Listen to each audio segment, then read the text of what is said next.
She placed the white envelope on the mahogany desk. Standard, polite, typed in 12-point Arial. 2 weeks' notice. Adrian didn't look at the paper. His gaze dropped to her waist, then to the half-eaten sleeve of saltines peeking out of her canvas tote. He didn't draw a weapon. He didn't raise his voice. He simply picked up his pen, drew a single, heavy line through her signature, and uttered the 7 words that officially revoked her freedom. The problem with working for a criminal enterprise wasn't the violence, it was the paperwork. Nora Bennett stood over the industrial Kyocera on the 14th floor of the Drexel building, watching page 42 of a Shell Company tax return slide into the tray. The machine smelled of hot ozone and cheap pink toner. Outside the tinted floor-to-ceiling windows, rain was turning the Philadelphia skyline the color of wet cement. She was 28 years old. Her lower back ached with a dull, rhythmic throb, and her left shoe was pinching her heel. Most people imagined organized crime as dark rooms, cigar smoke, and men in tailored suits shouting in broken Italian. Nora knew the truth. Organized crime was an Excel spreadsheet with 46 tabs. It was disputing a $600 charge for commercial tire rotation in New Jersey. It was making sure the holding company in Delaware filed its quarterly franchise tax by 5 p.m. so the federal auditors didn't get curious about where the freight revenue was actually going. The Kyocera gave a sharp, cheerful beep. Job complete. Nora gathered the warm paper, tapped the stack against her forearm to square the edges, and walked toward the restroom. She didn't walk fast. For the last 11 days, walking fast made the back of her throat taste like copper and old pennies. The 14th floor ladies' room was a relic of the late 90s. Speckled grey granite, flickering fluorescent tubes, and a radiator that clanked like a dying engine whenever the boiler downstairs kicked in. Nora locked the door of the handicap stall, set the tax returns on the stainless steel sanitary dispenser, and reached into her tote bag. Her fingers found the small, crinkled white pharmacy bag. She didn't pray. Cynics don't pray. They calculate probabilities. The probability that the generic brand from the corner drugstore had thrown a false positive at 6:15 this morning was roughly 0.4%. The probability that the second, more expensive digital test sitting in her purse right now would tell her something different was practically 0. Still, she sat. She waited the 3 minutes. She stared at the scratched beige paint on the back of the metal stall door, reading a faded Sharpie inscription from 2011 that said, "Dave is a cheating pig." When the tiny digital screen blinked the word yes, Nora didn't cry. She closed her eyes, let out a breath that smelled faintly of the peppermint Tums she'd been chewing since dawn, and did the math. Her savings account sat at $14,200. Her lease on the one-bedroom in Manayunk was up in November. A standard hospital berth in Pennsylvania, assuming no NICU stay and a mid-tier bronze ACA plan, ran roughly $6,800 out of pocket. Daycare for an infant in the metro area averaged $1,400 a month, and the father was a man whose second cousin had been fished out of the Schuylkill River 3 summers ago with a parking meter chained to his ankles. 3 months ago. Her brain reminded her, unhelpful and sharp. The blizzard in Chicago. It hadn't been a sweeping cinematic romance. It had been 16 hours trapped in a regional Hilton because O'Hare shut down its runways. It had been 2 bottles of overpriced room service scotch, a blown logistics deal that cost the firm $400,000, and the sheer exhausting adrenaline of 2 people who spent their entire lives keeping their guard up, suddenly deciding to drop it for 70 minutes in the dark. The next morning, Adrian had put on his watch, handed her his dry cleaning receipt, and asked her to get the head of the local Teamsters on the line. They hadn't spoken of it since. In the ecosystem of Falco Logistics, personal lapses were treated like clerical errors. You corrected the spreadsheet, resaved the file, and moved on. Except this particular spreadsheet had compiled an unerasable macro. Nora wrapped the plastic stick in 3 layers of rough brown paper towel, dropped it into the stainless steel bin, and flushed. She stood at the sink for 2 minutes, running cold water over the insides of her wrists until her pulse stopped doing that frantic, bird-like flutter against her skin. She checked her reflection. Her skin looked pale, slightly yellow under the fluorescent tubes. Her brown hair was pulled back in a claw clip that was missing 1 tooth. She looked like a woman who made $54,000 a year to keep a dangerous man's schedule tidy. She reached into her tote, pulled out a clean manila envelope, and slipped a single sheet of a heavy stock paper inside it. She walked down the long, carpeted hall to the corner office. The door was open. Adrian Falco was sitting behind a custom slab of reclaimed walnut, his phone cradled between his left shoulder and his ear. He wasn't wearing a suit jacket. His white dress shirt was rolled to the elbows, exposing thick, dark hair on his forearms and the faint, silvery track of an old surgical scar near his wrist. He was 36, looked 40 on bad days, and possessed the posture of a man who assumed every chair he sat in belonged to him by divine right. "I don't care about the way station, Jimmy," Adrian said into the receiver. His voice was low, gravelly, stripped of any regional accent, the voice of an educated man who chose to work in the dirt. "Pay the fine. Put it on the fuel card. If the driver gives you static, tell him his brother's body shop leases its garage from my uncle. He'll figure out the math. Yeah, call me at 4. He dropped the phone onto the desk. It hit the wood with a dull thud.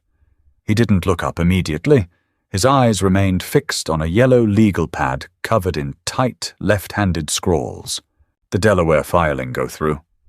he asked. "Time-stamped 1:42 p.m., Nora said. She stepped across the threshold. The plush carpet swallowed the sound of her cheap rubber soles. "Confirmation number is in your inbox. I printed the hard copy for the safe." "Good." He reached for his coffee mug, realized it was empty, and set it back down with a tiny, irritated click of his tongue. "Get Jimmy on the calendar for Thursday. He's skimming the diesel receipts again. I need to look at his eyes when he tells me the truck burned 80 gallons between Trenton and Newark." Nora didn't reach for her tablet. She didn't pull up the scheduling software.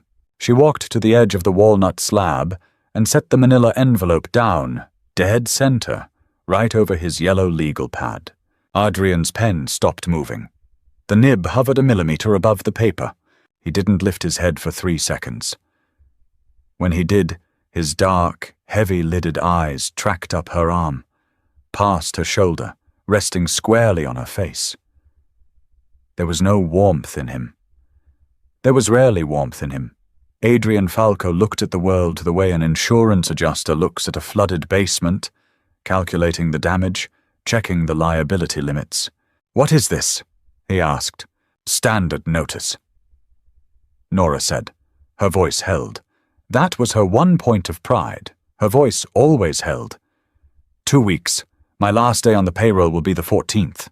The office went profoundly, dangerously quiet. The only sound was the distant, muffled shh of the traffic 40 yards below on Market Street, tires cutting through the standing rainwater. Adrian didn't open the envelope. He leaned back in his leather executive chair, the springs giving a microscopic groan under his weight. He laced his fingers over his stomach. He didn't look angry. He looked genuinely, intellectually puzzled, like a man who had just watched a vending machine reject a crisp, brand-new dollar bill. "Sit down, Nora," he said. "I have the Q3 manifests to reconcile before 5. I said sit down. It wasn't a shout.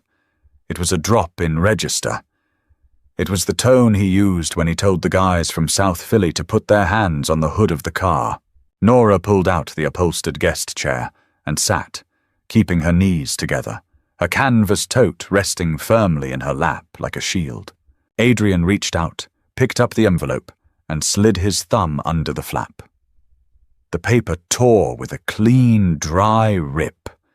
He unfolded the single sheet. His eyes scanned her carefully formatted paragraphs.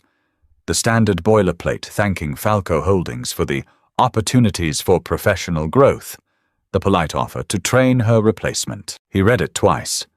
Then he laid it flat on the desk. "Who approached you?" he asked. "No one. Don't insult my intelligence, Bennett. It's raining. I've got 400 tons of rebar sitting on a stalled barge in the Delaware River, and my head hurts. Who made the offer? Was it the Greeks? Did Castellano offer you a remote gig? Nobody offered me anything, Adrian. I'm leaving the industry." "The industry," he repeated, the corner of his mouth twitching upward in a dry, humorless smirk. "You make it sound like banking. You manage the back end of a mid-Atlantic transit syndicate. You don't leave the industry to go sell real estate, Nora. You know the routing numbers for 6 different offshore accounts. You know my mother's home address. I signed the standard NDA," she said, her palms beginning to sweat against the rough canvas of her bag. "And the non-compete. I have no intention of breaking either. I'm moving out of state. I need a change of pace." Adrian leaned forward, resting his forearms on the desk. The casual, relaxed posture vanished. The air in the room seemed to condense, growing heavier, drawing toward him. "You haven't taken a sick day since February of last year," he said softly. Nora blinked. "What? You take 45 minutes for lunch. You eat at your desk 4 days out of 5. You buy your groceries at the Acme on Ridge Avenue on Tuesday nights because you hate the weekend crowds. Your rent is $1,900 a month, your student loan payment is $340, and you put $800 a month into a high-yield savings account at PNC. A cold, greasy spike of dread drove itself into the base of Nora's skull. "You audit my personal accounts?" "I audit everything that touches my network," Adrian said. His tone was utterly devoid of malice. It was purely functional. "You're my primary filter, Nora. If you get into debt, you become a leverage point. If you get a boyfriend who plays online poker, you become a liability. So yes, I check the perimeter." He reached into his center desk drawer. He didn't pull out a file. He just rested his hand on the wood. 3 weeks ago," Adrian continued, his voice dropping another octave, becoming a quiet, rhythmic hum in the quiet room. "You stopped drinking the dark roast from the break room. You switched to ginger tea. Last Tuesday, you blocked out 2 hours on your shared calendar for a dental cleaning. But your dentist is Dr. Hallowell in Center City. His office is on 18th. Your phone's GPS pinged off a cell tower on 4th Street. Nora tried to swallow. Her throat was bone dry. "You track my phone?" "I pay for the phone, Nora. It's a corporate asset." He tilted his head, his dark eyes locking onto hers with the terrifying, unblinking intensity of a hawk watching a field mouse try to hide behind a pebble. "There's no dentist on that block of 4th Street. There's a dry cleaner, a Vietnamese bakery, and the Women's Health Collaborative of Greater Philadelphia." The silence returned, but this time it had teeth. Nora felt the blood drain entirely from her face. Her grip on the canvas tote tightened until her knuckles turned white. She wanted to stand up. She wanted to tell him to go to hell, to throw her keys on his desk and walk out into the rain. But her legs felt like lead pipes. "You're overstepping," she whispered. Her voice finally betrayed her, cracking on the second syllable. "That is my medical privacy. You have no right—" "I have every right," Adrian interrupted. He stood up. He didn't tower over her to intimidate her. He simply walked around the massive walnut desk, his polished Oxfords making no sound on the wool rug. He stopped 3 feet away from her chair, leaning his hip against the edge of his desk, looking down at her with an expression that was suddenly, shockingly exhausted. "How many weeks?" he asked. "Adrian, stop. Nora, don't play poker with me. You don't have the face for it. How many weeks?" She stared at his white shirt buttons. She couldn't look at his eyes. If she looked at his eyes, the thin, fragile wall of clinical detachment she had built around herself since 6:15 this morning was going to shatter into 1,000 jagged pieces. 12, she said to his chest. Adrian let out a slow, measured breath through his nose.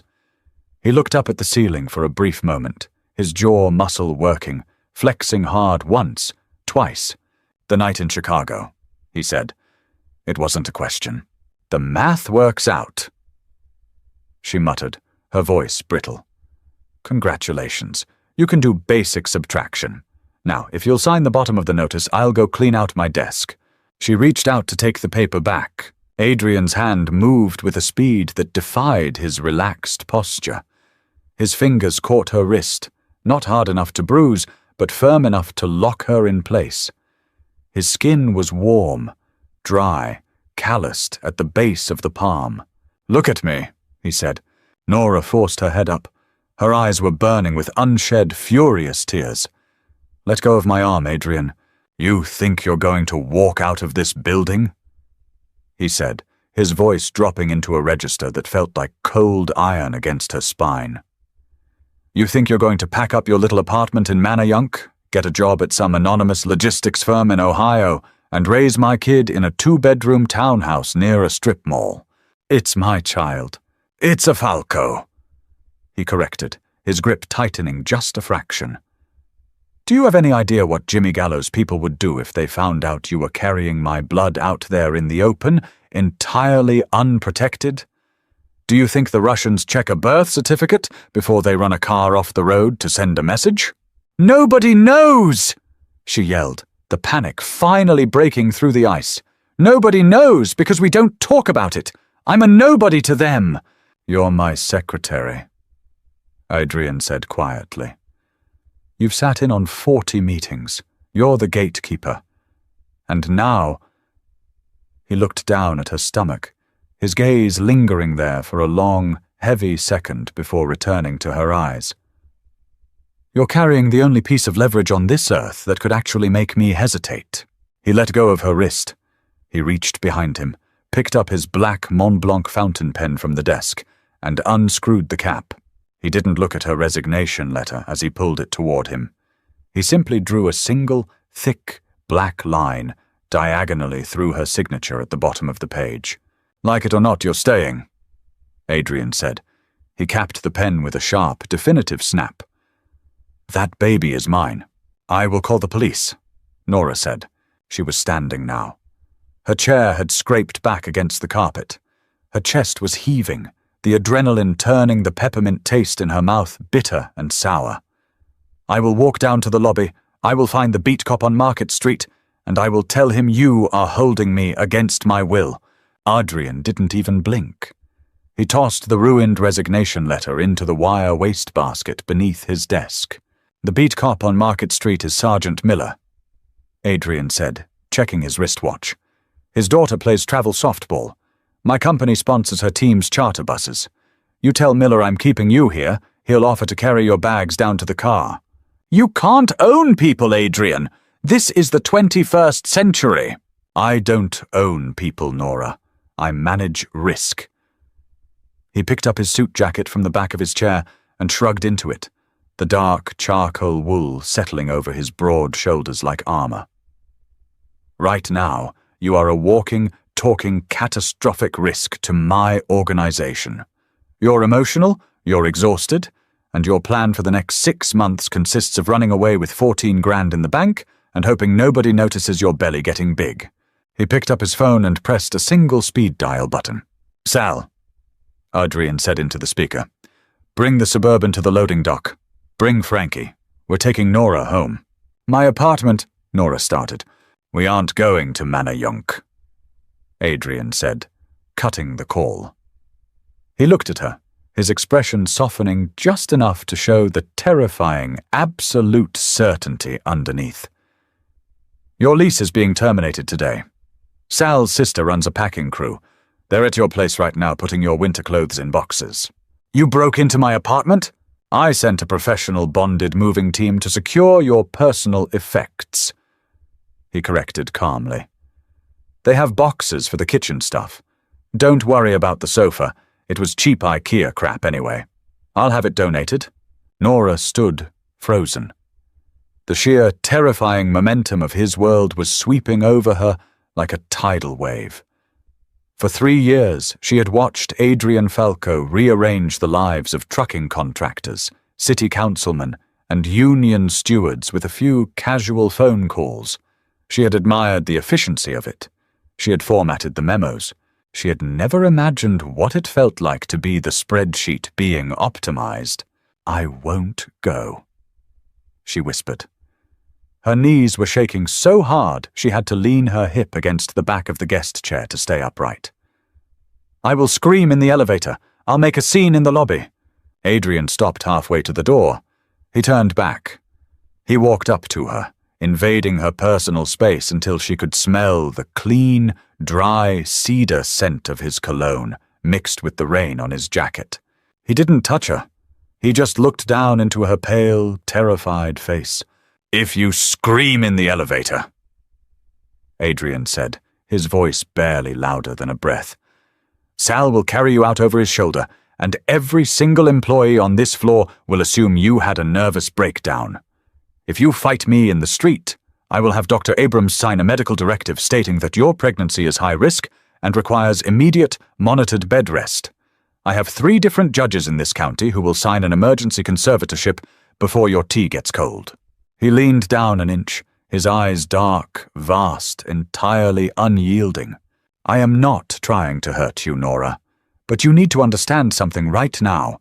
The moment that line turned blue this morning, your life as an independent operator ended.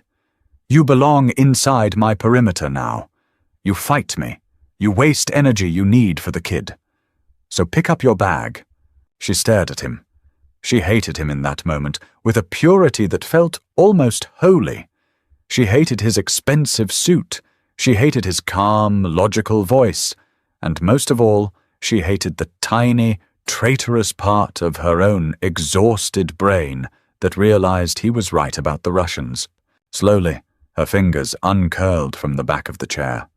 She reached down and picked up her canvas tote. "I hate you," she said. It wasn't dramatic. It was flat, cold, stated for the record. "I know," Adrian said. He gestured toward the open door. "After you." The ride down in the freight elevator was silent. Sal, a 6'4" wall of Hawaiian shirts and blunt trauma, stood in the corner, nodding politely to Nora as she stepped in. He didn't look at her stomach. He didn't look at Adrian.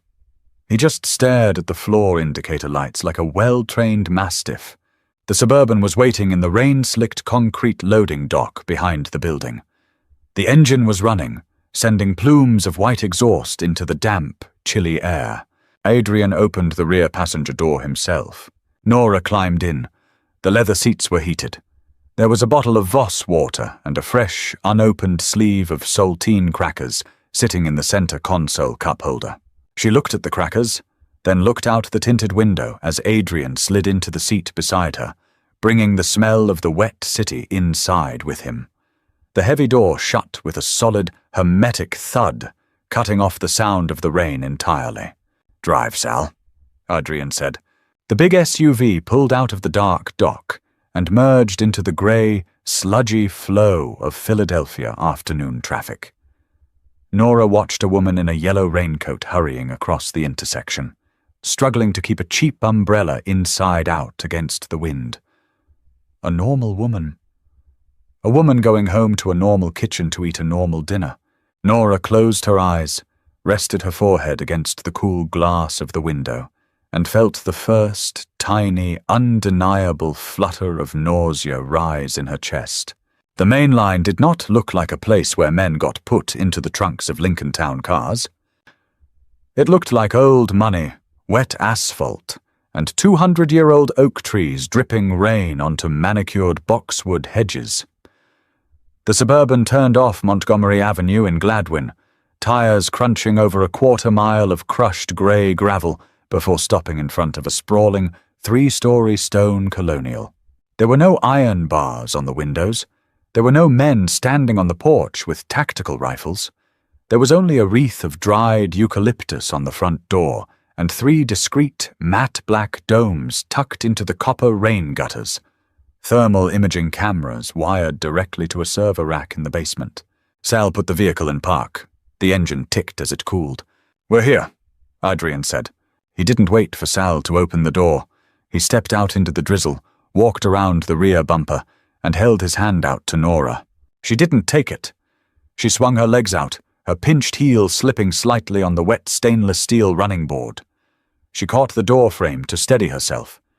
Adrian's hand hovered an inch from her elbow, rigid and ready to catch her, but he didn't force the contact.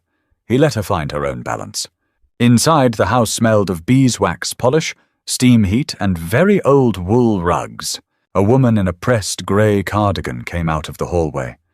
She looked 60, had the hard, practical forearms of someone who had spent 40 years kneading dough, and wore a silver crucifix pinned to her collar.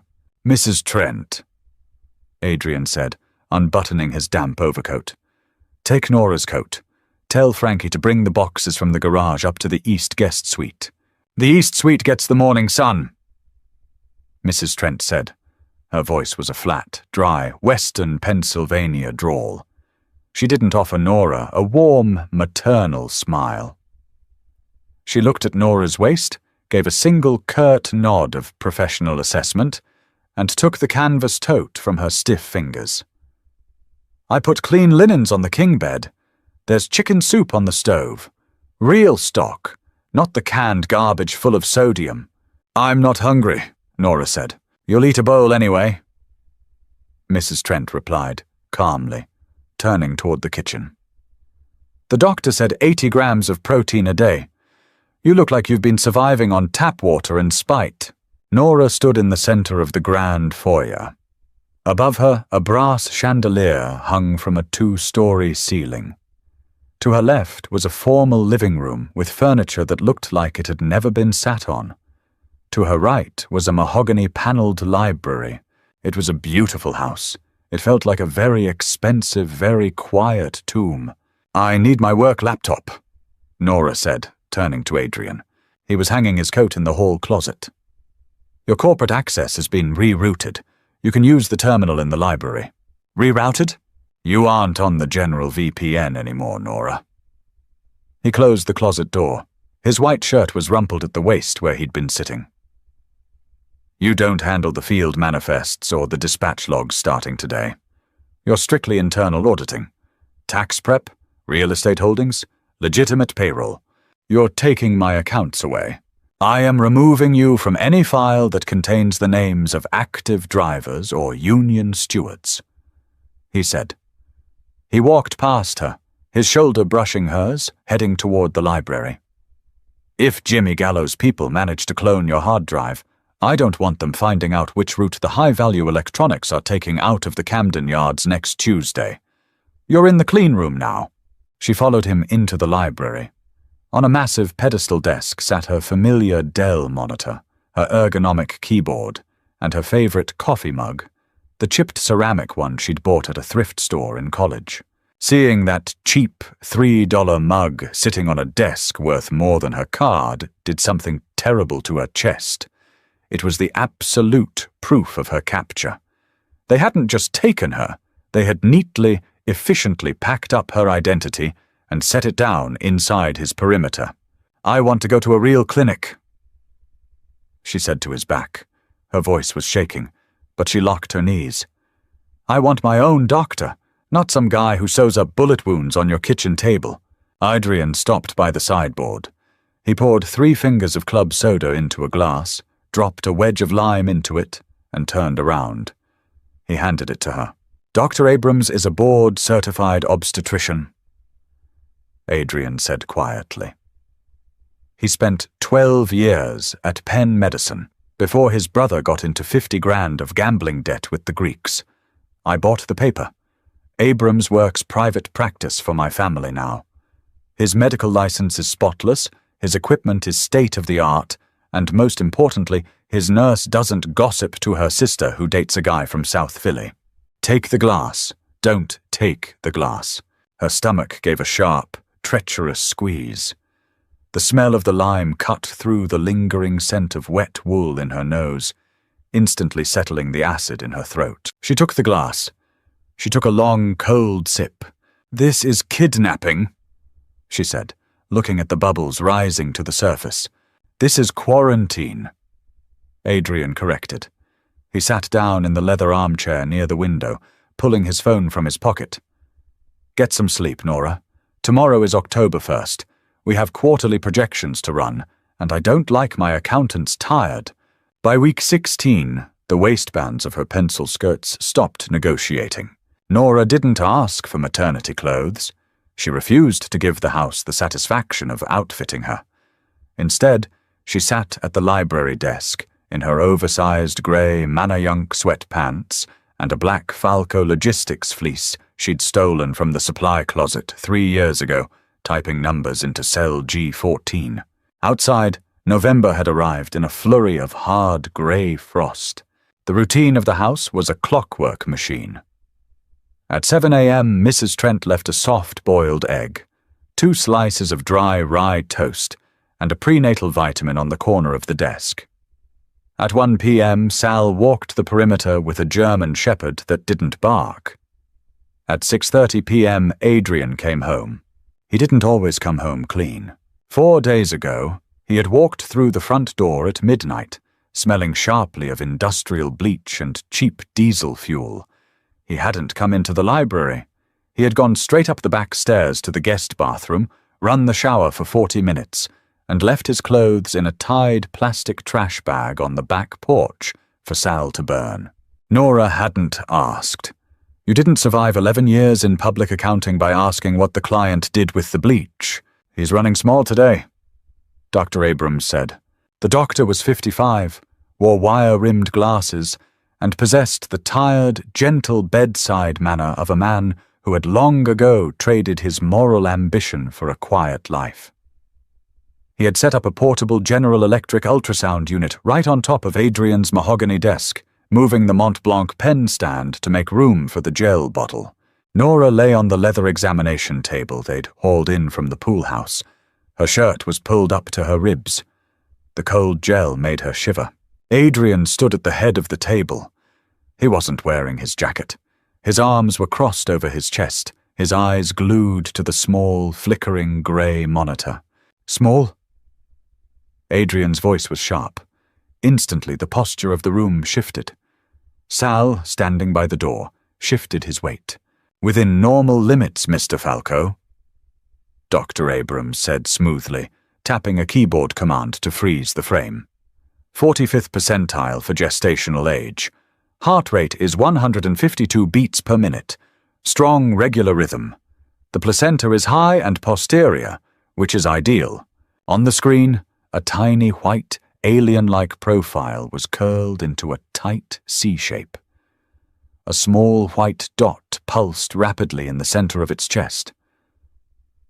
Thwack, thwack, thwack, thwack! It sounded like a tiny, distant helicopter. Nora stared at the ceiling plaster. She didn't want to look at the screen. If she looked at the screen, it became a person. If it became a person, the terrifying, suffocating reality of where this child was going to grow up would crush her chest until she couldn't breathe. "Show me the spine," Adrian said. "Right here." Abrams pointed with a stylus. All vertebrae intact. No markers for neural tube defects. Adrian leaned down. His face was inches from the monitor. For the first time since Nora had known him, the hard, calculated lines around his mouth softened. His jaw unclenched. His dark eyes tracked the tiny, translucent curve of the baby's skull, lingering on the microscopic flutter of its chest. Slowly. Without looking at Nora, his right hand left his chest. His fingers reached out, resting lightly on the bare, cool skin of her upper stomach, just above the line of the gel. His hand was heavy. It was warm. "He's moving," Adrian whispered. "She," Dr. Abrams corrected mildly. The room went dead silent. Even the radiator stopped clanking. Adrian didn't move his hand. He turned his head slowly, looking at the doctor with an expression that was entirely unreadable. "She? I ran the cell-free DNA blood draw last week," Abrams said, packing his stylus back into the velvet tray. "Accuracy is 99%. You're having a daughter, Adrian." Adrian looked back down at the screen. Then his gaze traveled down, resting on Nora's pale, rigid face.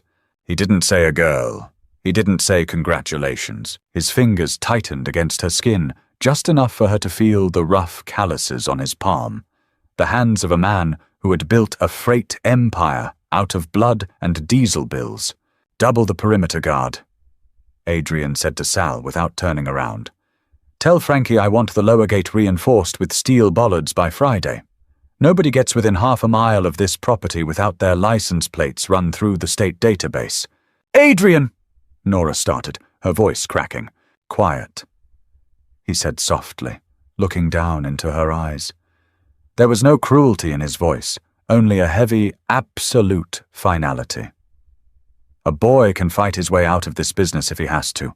A girl becomes a target the day she takes her first breath. She stays behind the stone, Nora. And so do you. By January, the snow was 3 feet deep along the driveway, turning the Gladwin estate into a white, silent fortress. Adrian had been gone for 4 days.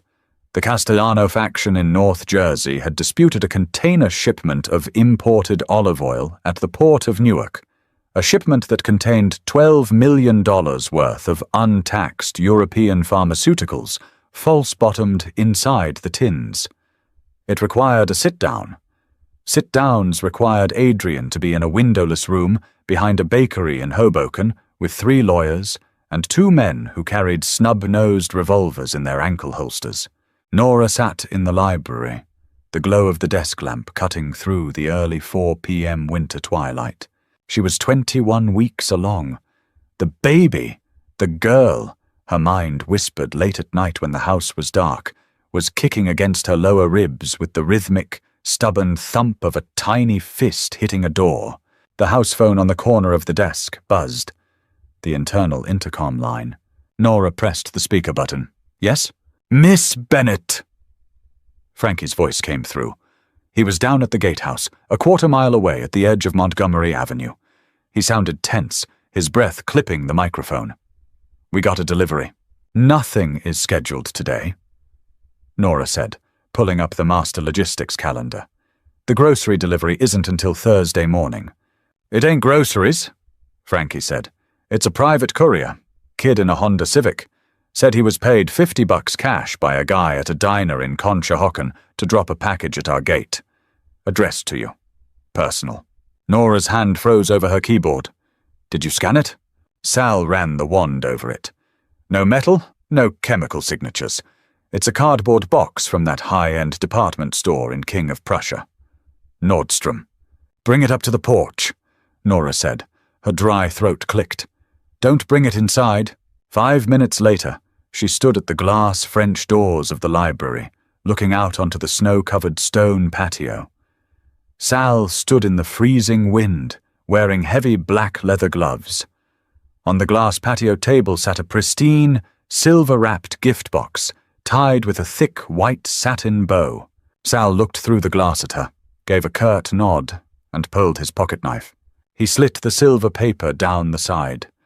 He lifted the lid. Inside was a layer of pale pink tissue paper. Sal peeled it back carefully, reaching inside. He pulled out a baby garment, a tiny newborn-sized knitted sweater, spun from expensive, ridiculously soft white cashmere. Nora felt the breath leave her lungs in a white, ragged cloud against the warm glass of the door. It was beautiful. It was innocent. Then Sal reached deeper into the box. He pulled out a piece of standard, white 8.5 by 11 printer paper. He didn't read it. He turned it around and held it flat against the glass patio door so Nora could see it from inside the warm library. It was a photocopy of her old electric bill from the Manor Yunk apartment, dated August of last year. Her name, Nora Bennett, was highlighted in bright, neon yellow ink. Attached to the bottom of the bill with a silver paperclip was a high-resolution photograph. It had been taken from across the street on Ridge Avenue, zoomed in through the glass window of the Acme grocery store. It showed Nora standing by the produce section, holding a bag of Honeycrisp apples, her left hand resting instinctively.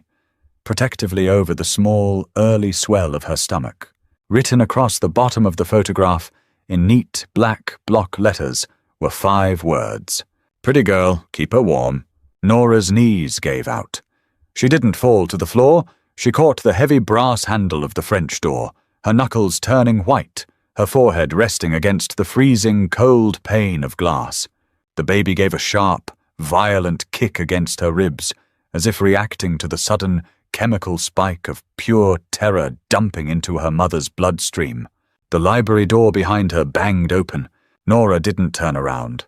She smelled the freezing New Jersey air, the stale cigar smoke, and the heavy, unmistakable scent of copper before she heard his boots on the hardwood.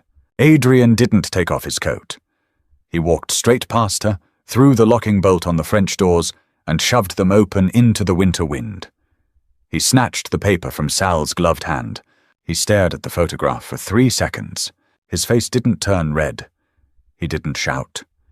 Instead, all the color drained out of his skin until his jawline looked like carved Italian marble. His dark eyes went entirely flat, stripped of any human warmth, leaving only the ancient, terrifying calculus of a man who had just watched someone step across his border. "Where is the courier?" Adrian asked Sal. His voice was quiet, almost conversational over the howling wind. "Frankie held him at the gatehouse," Sal said. "Kid's 17. Scared out of his mind. Says a guy in a grey Ford pickup gave him the $50. Get the license plate off the diner's security footage." Adrian said. He folded the photocopy neatly in half, then in quarters, slipping it into the breast pocket of his expensive wool coat. "Tell Jimmy Gallo to pull every driver off the Jersey Turnpike tonight. Nobody moves freight until I find the owner of that truck." He stepped back inside, pulling the heavy glass doors shut against the snow. He turned to Nora. She was trembling so violently her teeth were making a tiny, clicking sound against each other. She couldn't look at his eyes.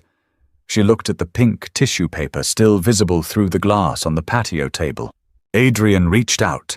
He didn't grab her wrist this time. He put both hands on her shoulders, his heavy, wool-covered weight grounding her, forcing her to stand upright. "Look at me," he commanded softly. She looked up. Her eyes were wide, wet, filled with a cynical accountant's ultimate, terrifying realization. The spreadsheet had failed. There was no formula to calculate this away. "They know," she whispered. "Adrian, they saw me. They saw a ghost," Adrian said. His voice was steady, vibrating through his coat into her collarbones. "That apartment is gone. That grocery store is 40 miles away. You are inside my house. They sent a sweater for my baby!" She screamed, the sound tearing out of her throat, raw and jagged. "They know it's a girl! They know!" Adrian pulled her against his chest. It wasn't a gentle, romantic embrace. It was a cage of bone and heavy wool, locking her against his heartbeat so she couldn't pull away.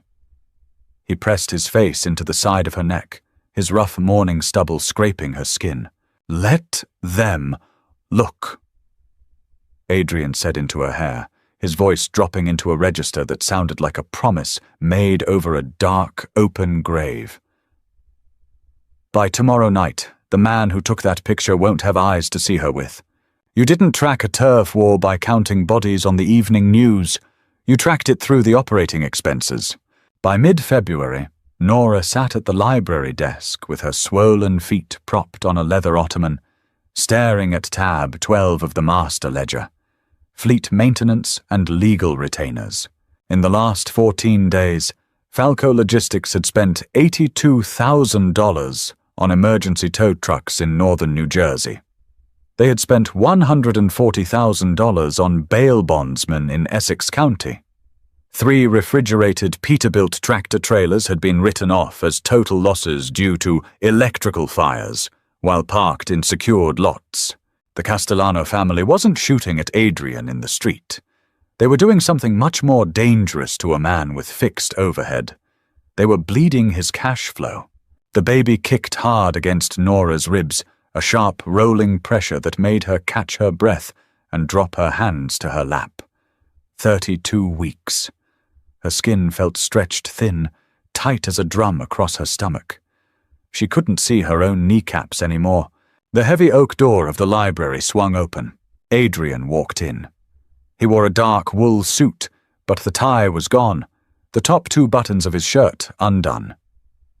There was a faint, yellowish-purple bruise fading along the line of his left cheekbone, the kind of mark left by a steering wheel or a blunt elbow.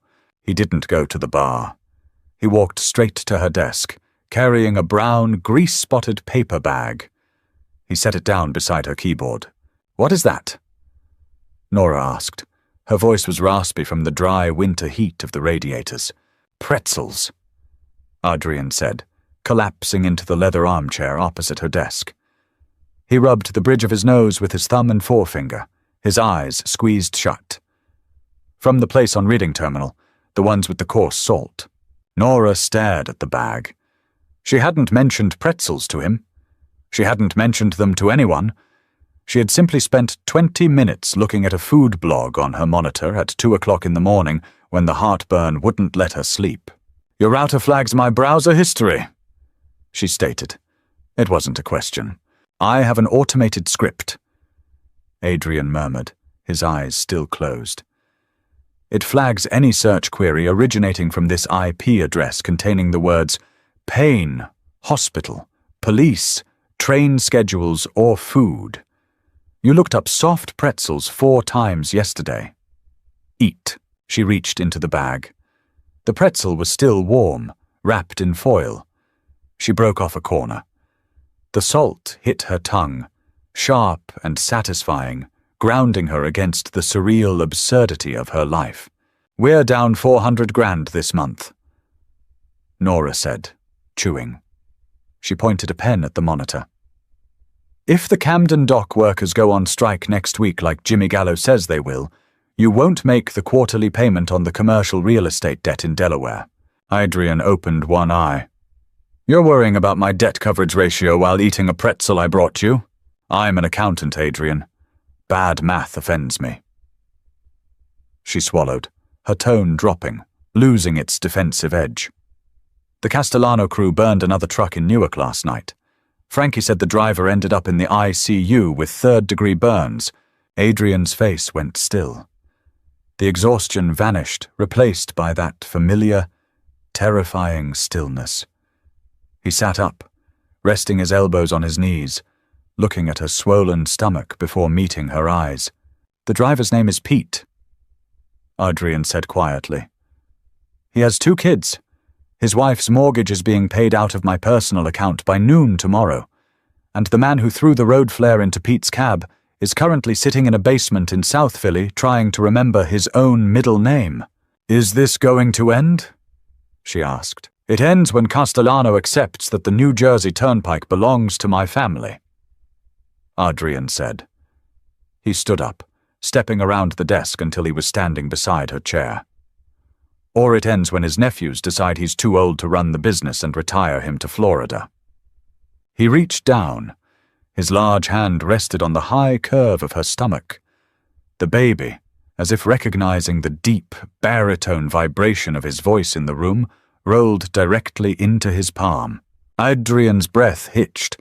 It was a tiny, microscopic break in his armor, visible only to a woman who spent her life studying his data points. "She's getting strong," he whispered. "She runs out of room," Nora said, looking down at his hand. His skin was pale, calloused, the knuckles slightly swollen from whatever had happened in New Jersey 48 hours ago. "Adrian, what happens when she gets here? Truly, do I get my own room? Do I get a car? Or am I just the wet nurse living in your East Wing until she goes to boarding school?" Adrian didn't pull his hand away. He leaned down until his face was level with hers. His dark eyes were bloodshot at the corners, tired, but utterly absolute. "You think I kept you here for 9 months just to turn you into an employee?" he asked softly.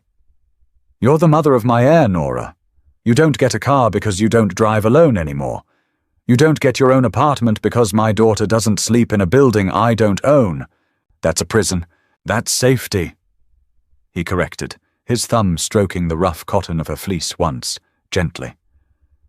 The world out there doesn't care about your master's degree, Nora. It cares whose name is on the birth certificate.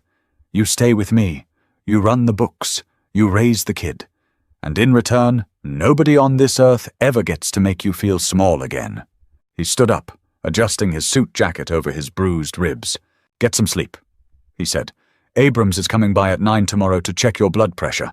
Don't argue with him about the sodium.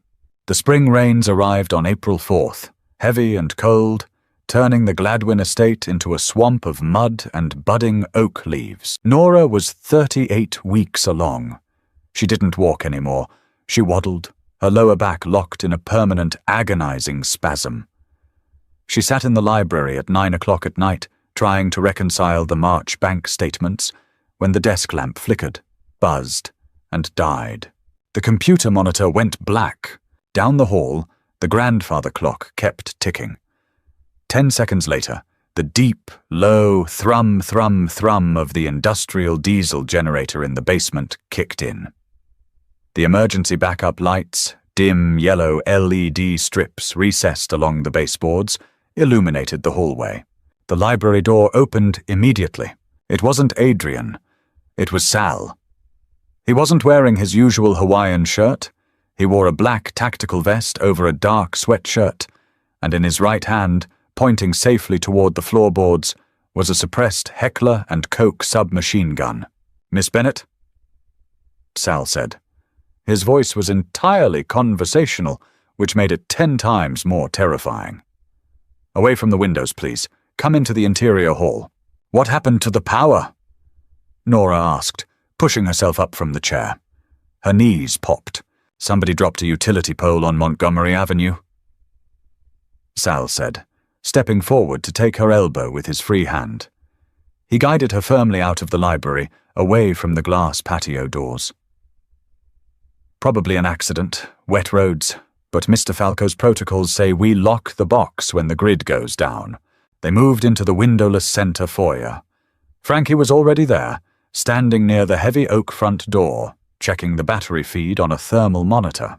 "Perimeter cameras 2 and 4 are blind," Frankie muttered, without looking up. "Somebody sprayed paint over the lenses down by the lower gate." "Castellano?"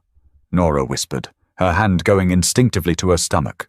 "Castellano's people don't have the stomach for a house hit," Sal said smoothly, setting a heavy wooden chair in the middle of the hallway for her. "Sit down, Miss Bennett. It's just young guys testing the fence, seeing how fast our response times are." Thump. The sound was distant, muffled by the stone walls, but clear. It came from the direction of the long gravel driveway, the sound of a vehicle ramming the reinforced steel bollards Frankie had installed 6 months ago. Nora sat down hard on the wooden chair. Instantly, a warm, unmistakable rush of liquid soaked through the seat of her grey sweatpants, running down her bare ankles onto the hardwood floor. She froze. She looked down at the dark, spreading puddle between her shoes. "Sal?" she said. Her voice didn't sound like her own. It was small, thin, stripped of every ounce of corporate cynicism. Sal looked down. The big man's eyes widened just a fraction. For the first time in 9 months, the professional bodyguard looked genuinely, humanly panicked. "Frankie!" Sal barked, his voice bouncing off the high stone ceiling. "Call Abrams. Tell him the water broke." "I can't get a cell signal!" Frankie yelled from the door, frantically tapping his screen. "They got a jammer sitting out on the main road. Landlines are dead with the utility pole." Nora grabbed the armrests of the chair. A sudden violent cramp seized her lower abdomen. Not the dull ache of Braxton Hicks she'd been dealing with for weeks, but a vicious iron fist twisting her uterus in half. She let out a short, sharp gasp, her chin dropping to her chest. "Where is Adrian?" she managed to say through her teeth as the contraction peaked. "He's 20 minutes out," Sal said, pulling his radio off his tactical vest. The short-range walkie-talkies didn't rely on cell towers. "He's coming up the expressway. Frankie, get the pool house clinic prepped. Turn the sterile lights on the generator circuit. They're outside the gate, Sal! Frankie yelled, his hand on the deadbolt of the front door. I got 3 thermal signatures moving through the boxwood hedges on the east side. Then shoot them, Sal said simply. He looked down at Nora. He put his large, calloused hand over hers on the armrest. Miss Bennett, Nora, look at me. She forced her eyes up. The yellow baseboard lights cast harsh shadows under his jaw. We have 4,000 rounds of ammunition in the basement, Sal said quietly. We have 6 reinforced steel doors between this hallway and the lawn. Nobody is coming through that door. But you need to stand up right now, because we are walking to the pool house. Another contraction hit her, less than 3 minutes after the first. Her body wasn't negotiating. The sheer terror of the lockdown had dumped a massive surge of adrenaline into her system, throwing her labor into overdrive. I can't, she sobbed, tears finally breaking over her eyelashes. Sal, it hurts! I know, Sal said. He slung the submachine gun over his back by its tactical sling. He reached down, scooped her up into his massive arms like she was a child, and turned toward the back hallway. Frankie, hold the door. If anyone steps on the porch, take their knees out. The pool house clinic smelled of rubbing alcohol, fresh linen, and the sharp, metallic tang of ozone from the backup generator humming outside the window. Dr. Abrams had made it through the roadblock on Montgomery Avenue by driving his Mercedes sedan over a neighbor's manicured lawn and through a wooden split-rail fence. He had mud on his trousers and a small cut on his forehead where his head had hit the steering wheel, but his hands were entirely steady as he pulled on his sterile latex gloves. 10 centimeters, Abrams said, looking up from the foot of the delivery table. Fully effaced. Nora, you're doing beautifully. When the next peak comes, I need you to push into your heels. Nora lay on the elevated table, her hair soaked with sweat, sticking to her forehead in dark, wet ribbons. The room was brightly lit by the surgical lamp wired directly to the generator. Outside, over the hum of the engine, came the sharp, unmistakable crack, crack, crack of gunfire. 3 rounds, then silence. Nora screamed, not from the noise outside, but from the absolute, tearing agony of the child moving through her pelvis. She reached out blindly with her right hand, searching for the metal side rail. Her fingers were caught, not by Sal, not by the nurse Abrams had brought with him. The grip was large, warm, the rough calluses digging into her palm with absolute, immovable strength. Nora opened her eyes. Adrian was standing beside her pillow. He wore his heavy black overcoat over a torn white dress shirt. His right cheek was smeared with dark, wet mud. Or blood, she couldn't tell in the harsh light. His chest was heaving, his dark eyes wide, locked onto her face with a raw, desperate intensity she had never seen in any boardroom. I'm here, Adrian said. His voice was rough, ragged, stripped of all its smooth executive polish. Nora, I'm right here. They're shooting, she choked out, her fingers crushing his hand. It's over, Adrian said, leaning down to press his forehead against the side of her wet face. He smelled of rain, cordite, and cold air. Jimmy's crew came up the back fire road. Castellano's people are gone. The street is clear. Look at me. Don't listen to the outside. Look at me. I hate you, she sobbed as another contraction built, turning her vision grey at the edges. Adrian, I hate this life. I know, he whispered fiercely into her ear, his free hand coming up to cup her jaw, holding her head steady. I know you do. Push, Nora. Bring her here. Push. She closed her eyes, bore down into her heels, and gave the universe every remaining ounce of energy she had left in her body. The cynic died in that room. The accountant who calculated risk probabilities died in that room. There was only pure biological force, a woman tearing herself apart in the dark to bring a life into the light. A sudden sliding release. Then, cutting through the hum of the generator and the distant sound of police sirens down on Montgomery Avenue, came a sharp, furious, high-pitched cry. "Wah! Wah!" Time of birth. Dr. Abrams said smoothly, his voice dropping back into its comfortable, clinical rhythm as he clamped the cord. 11:42 p.m., a healthy, beautiful girl. Nora collapsed back against the wet pillow, her chest heaving, her whole body shaking violently from the sudden drop in adrenaline. She opened her eyes. Dr. Abrams had wrapped the baby in a warm, white flannel blanket. He didn't hand her to the nurse. He stepped around the table and placed the small, squalling bundle directly into Adrian's open arms. Adrian Falco, the man who liquidated trucking companies, who bought judges in Delaware, who ordered men run off the New Jersey Turnpike, froze. He held the tiny white bundle against his chest as if it were made of spun glass and high explosives. His large, dark head bowed over the baby. The infant's face was bright red, her tiny fists waving blindly in the air, a thick thatch of dark, wet Falcos plastered to her skull. Adrian slowly walked the 2 steps back to the head of the table. He sat down on the edge of Nora's mattress. He gently lowered the baby into the crook of Nora's arm, keeping his own hands wrapped securely around both of them. Nora looked down. The tiny dark eyes opened, heavy-lidded, dark, exactly like the man sitting beside her. The baby stopped crying the moment her cheek touched Nora's warm skin, letting out a tiny, shuddering, newborn sigh. Nora reached out a trembling finger. The baby's microscopic hand instantly opened, her tiny fingers clamping down around Nora's index finger with surprising, stubborn strength. "She has your grip," Nora whispered, a tear finally rolling down her cheek onto the flannel blanket. "She has your mouth," Adrian said quietly. He reached out, his thumb gently wiping the damp hair away from Nora's forehead.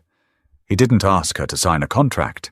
He didn't mention the Delaware tax filings or the security perimeter. He leaned down and pressed his lips firmly to the crown of her head, lingering there, his breath warm against her skin. "The Castellano War is over," Adrian said softly into the quiet room. "I bought their debts an hour ago.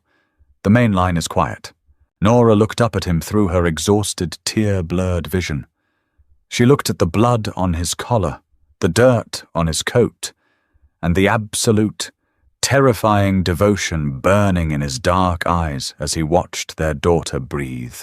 She didn't ask for her 2 weeks' notice back. She didn't ask for her apartment in Manayunk.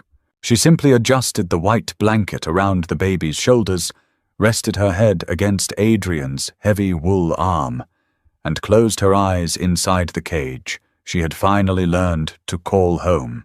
What an incredible, heart-stopping journey for Nora and Adrian. When 2 people from completely different worlds collide under such high-stakes, dangerous circumstances, the line between survival and unconditional love blurs in the most dramatic way possible. Did Adrian go too far to protect his family, or did Nora finally find the ultimate sanctuary inside his dangerous world? Let us know your thoughts on their intense dynamic in the comments below. If you enjoyed this deeply grounded, gritty romance audio story, please hit that like button, share this video with your fellow drama lovers, and subscribe to the channel for more immersive storytelling every single week.